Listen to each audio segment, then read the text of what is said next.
Good morning, good afternoon, good evening, whatever time you guys are watching this. My name's Nathan Valley. I'm from over at Investor Thrive, and today I'm going to be showing you guys how I like to use Privy, one of my favorite tools. Honestly, no, I think it's safe to say it is my favorite tool. Talk about it all the time. I did a 30-day challenge where Privy was the only tool that I used. I didn't spend any money on marketing or skip tracing, nothing. And I was able to do a $20,000 deal in 30 days, starting from scratch. So I'm going to show you guys today a little bit about how do I use Privy to find deals and make money from the comfort of my own home without needing to go anywhere or do anything else. So we're going to jump right in, guys. Let me share my screen with you. All right, and while I am bringing all that stuff up, if below at the bottom of the screen, we have a free Facebook group. It's totally free. It's you guys can join. We do weekly trainings in there, and if you guys have questions like, hey, how can I use Privy better? How can I use it to find deals? How can I use it better to sell my deals? That would be the place to join, for sure. All right, let me present. Share screen. All right.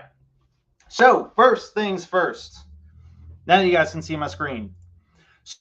So what I have here is my email. So why? For Privy, when you're using Privy, first thing you're going to want to do is, step one, you're going to want to pick your market, right? Guys, if you've got like 5, 6, 7 markets, throw that out the window. Just one market, and then we're going to use the filter section. Okay, now here you can create the filters and set it to whatever it is you want. And basically we're going to be setting it to filters, to criteria that would give us indicators or within a broad range of, hey, this is a property that might be a deal. Now, I'm not going to go too in depth on this right now. We just don't have the time. But that is what these emails are. Once you've set those filters on a daily basis, Privy will send you an email and say, hey, here's the 3, 4, 5, 6 properties that meet your criteria that are potentially deals. You don't have to go look through all 2, 3, 400 listed properties or whatever. You can have Privy set the filters and then let Privy do the hard work, and it tells you, hey, here's the 3 to look at. So this is an email sent from today. I'm going to go to the bottom. Now I'm looking at Orlando. So I'm going to take a quick look, and we're going to call an agent, guys. But first thing I'm doing is I'm looking through the properties that Privy sent me in my email to figure out, is this something that is worth my time to call? You don't need to spend, hours and hours and hours, on a dialer, cold calling, 10,000 people to get a deal. You don't need that. Sometimes you just need to call the right 1 or 2 people. And that's exactly what we're going to be doing. So we're going to take a quick look at this. Now, when I look at a property, first thing I look for is, it all starts with my buyer. What do my buyers want? What are they looking for? If I don't have buyers yet, got to rewind. That's step number 1. So first thing I'm looking at, how many bedrooms, how many baths, square footage. Love it. 3 bed, 2 bath, 1,300 square feet. I'm a fan. I almost never really care too much about the listed price. Why? Because when you're talking to a motivated seller or you're calling someone on a motivated property, price can drastically change. But I do look at how long has this been listed for, because that will give me a kind of a big indicator of what are the chances of them willing to come off that list price. If it's only been listed for 5 days, they might keep it there for a little bit longer because they just put it up there. If this said 40, 50, 60 days, even if this was a crazy price, oh yeah, I'm definitely going to want to call them. So I'm going to take a quick peek here. Now, the other thing, the first thing I would typically look at is pictures. Now, for whatever reason there, let's just see if for whatever reason they didn't load in. So I'm just going to throw this address into Zillow super quick just to see if, because right now we only have this one picture, and which does happen. And if that is the case, I'm actually really excited, and I'll tell you why. All right, let's bring up this property. Okay, no, they got some more pictures here. So they might have just not loaded in. If you look at a listing and there's only one picture of the outside of the house, that's a really good sign. Why? Because they don't want to post pictures of the inside of the house. Probably because it needs a lot of work. So the other thing, I'm going to take a quick look here. I don't see anything that says, hey, cash offer needed, investor special. Instead, I'm kind of seeing the opposite. I'm just taking a real quick, I'm seeing new refrigerator, new stove, marble countertops. Probably not a lot of opportunity for us to add value to the property. And I'm going to go to comps. I'm going to look at all of these, and I'm speeding through this, guys. I'm speeding through this. It'll take you a little bit more time. I'm just taking a real quick peek. I know list price is $335. I'm just trying to take a quick peek. Hey, if everything else is selling for 500,000, 600,000, whoa, then I might want to give this a call. But no, I'm seeing mostly, mid twos, right? 155. This one sold for 250, 230, 242. So just in a real quick glance, not worth a call right now, in my opinion. So let's go back here. Ooh, let's check out this one.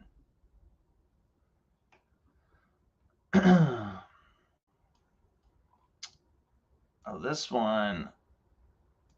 This one is actually a little bit outside my market. I'm not interested in stuff outside my market. All right, this one I know is over in Tampa. So let's take a look at it. Listed 314 days ago. $40,000 price drop, but that was a while ago. Price reduction, blah, blah, blah. Okay, this is going to be an interesting one. I think we will call this one. Now, I almost guarantee you, so they did a $40,000 price reduction, but that was like over half a year ago. So let's take a quick peek at comps. It's listed for 210. Oh yeah. Okay. So things are selling around 150, 160. My guess is that's probably where it would need to be at in order for it to make sense. And it's only a 2-1. I really don't like 2-1s, and I typically wouldn't call it 2-1. But I'm going to do it for you guys just because it's a little bit different when you're calling a property that's been listed for a year. It's the conversation changes a little bit. So I'm going to look up this person's cell phone number. So what I did is I went right up here and I copied the name of the brokerage and the listing agent, and we put it in here. Why? Because I want to call this person's cell phone number. I don't want to call the office number. So let's call, I don't know how to pronounce his name. So we're just gonna avoid that. And guys, I'm calling, I live in Danbury, Connecticut, and I'm calling with a New York cell phone number. You can still do deals. I promise you.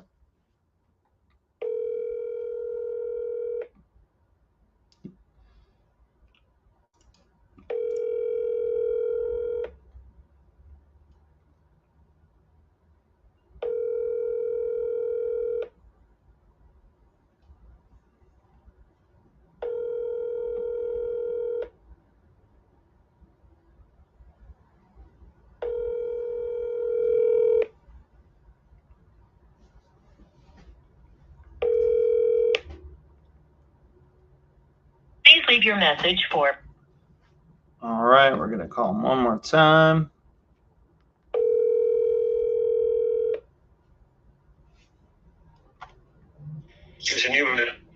Hey, this is Nathan. How you doing? Good. How's it going? Good. I was calling about a property I saw you had listed here on 24th Street, the 2-bedroom. It's going on the contract now. Oh, you guys are going under contract? Yeah. Is it already signed? Yeah, pretty much. Okay, got it. So if I were able to beat that offer, it wouldn't make a difference?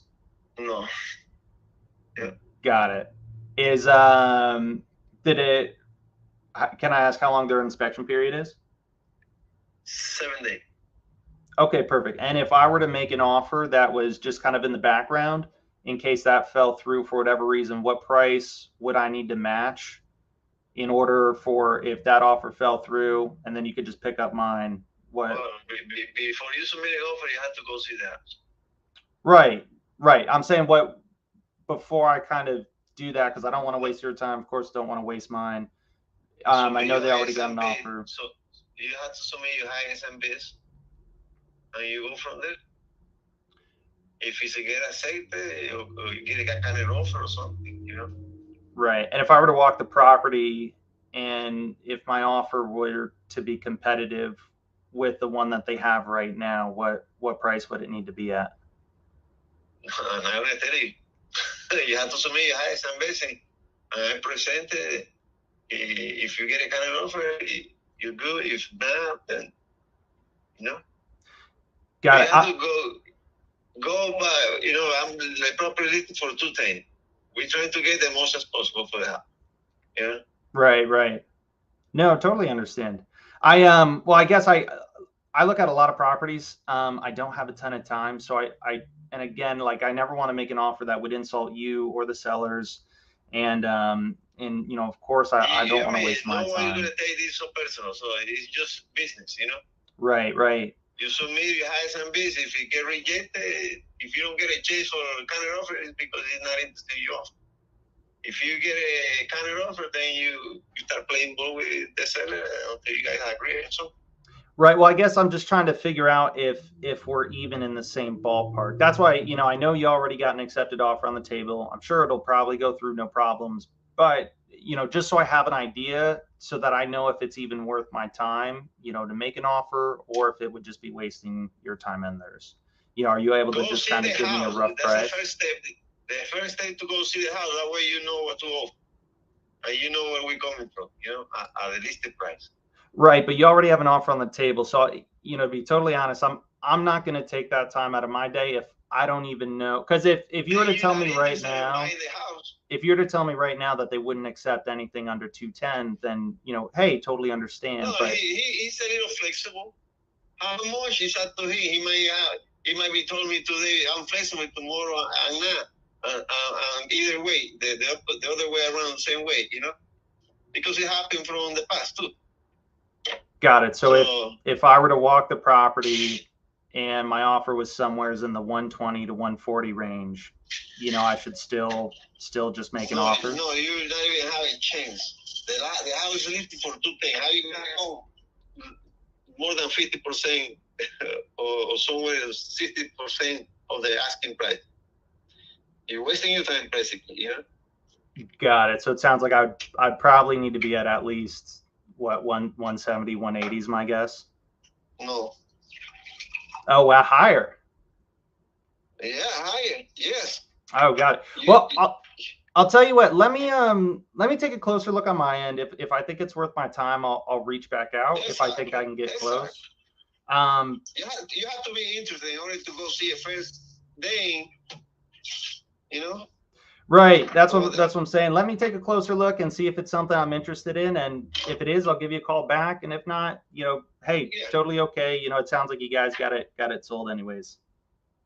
No, I mean, it's just, but the first step is to go see the house if it makes sense to you.